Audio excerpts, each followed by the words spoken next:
ഈ വീടിനകത്ത് ഒരു മാറാരോഗവുമായിട്ട് മല്ലിട്ട് കഴിഞ്ഞപ്പോ ഒരു പകയോ വൈരാഗ്യമോ ഇല്ലാതെ വേദയ്ക്ക് അടുത്തിരുന്ന് സംരക്ഷിച്ചത് ഈ നിൽക്കുന്ന നന്ദിനിയാ.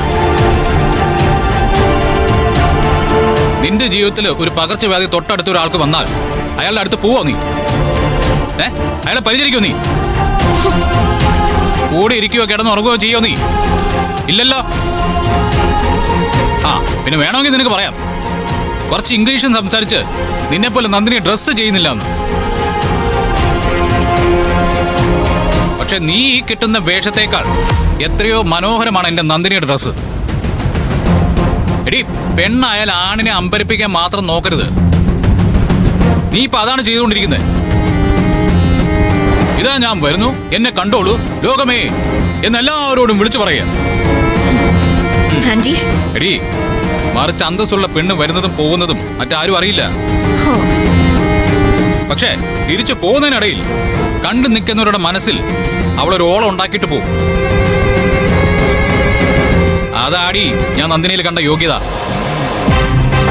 അയാളുടെ നന്മയും ഗുണങ്ങളും കഴിവുകളോ എനിക്ക് കിട്ടിയ സ്ത്രീധനം. ഇതിൽ കൂടുതൽ എന്റെ വിവാഹത്തെ പറ്റിയോ നന്ദിനിയുടെ യോഗ്യതയെക്കുറിച്ചോ എടി നിനക്ക് എന്തെങ്കിലും അറിയണമെന്ന് താല്പര്യമുണ്ടോ? ഞാൻ പറയാം. ഉണ്ടാവില്ലല്ലോ.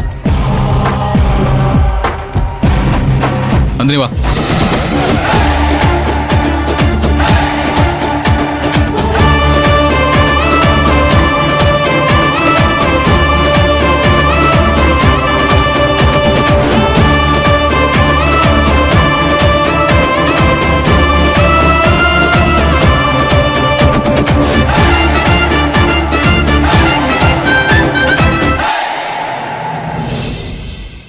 വെറുതെ വടി കൊടുത്ത് അടി വാങ്ങിക്കേണ്ട കാര്യം ഉണ്ടായിരുന്നോ?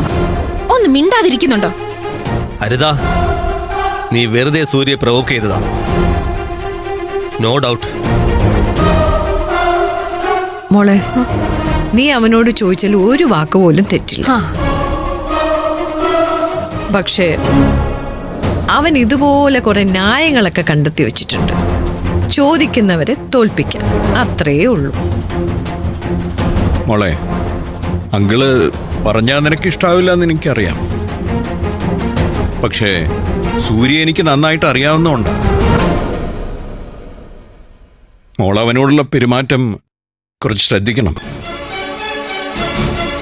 ശ്രദ്ധിച്ചാൽ അത് മോക്ക് നല്ലതാ.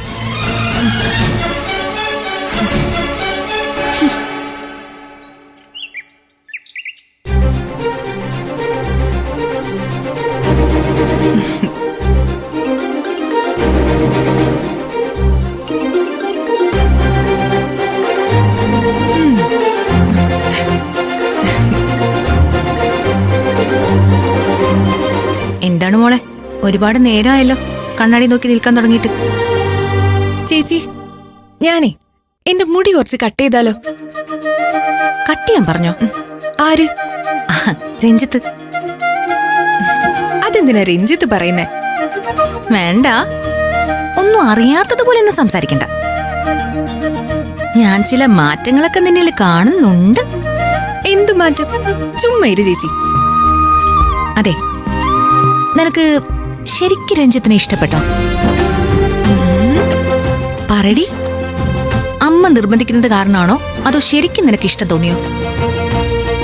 ഇഷ്ടം തോന്നിയോന്ന് ചോദിച്ചാ അങ്ങനെയൊന്നുമില്ല.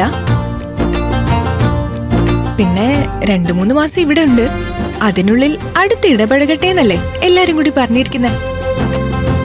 അതുകൊണ്ട് ഒന്നിച്ച് ചിലപ്പോ എവിടെങ്കിലും പോകേണ്ടി വന്നാലോ. സോ ഞാൻ എന്റെ ലുക്കൊക്കെ ഒന്ന് ചേഞ്ച് ചെയ്യാന്ന് കരുതി. ഒരാളെ ഇഷ്ടപ്പെടാൻ വേണ്ടി ഇത്രയും ബുദ്ധിമുട്ടുന്നുണ്ടെങ്കിൽ അതിന്റെ അർത്ഥം എന്താണെന്ന് അറിയാമോ? എന്താ? നിനക്ക് അവനെ ഒരുപാട് ഇഷ്ടപ്പെട്ടു. ഇഷ്ടപ്പെടാതിരിക്കാൻ തൽക്കാലം കാരണങ്ങളൊന്നുമില്ല. അങ്കിളുടെ ബിസിനസ് നോക്കി നടത്തുന്നു, വേറെ ദുശീലങ്ങളൊന്നുമില്ല, അധികം സംസാരിക്കില്ല. ഇനിയിപ്പോ സംസാരിച്ചാൽ തന്നെ ഒരു ഡിഗ്നിറ്റി ഒക്കെ ഉണ്ട്. ഇതൊക്കെയല്ലേ വേണ്ടത്.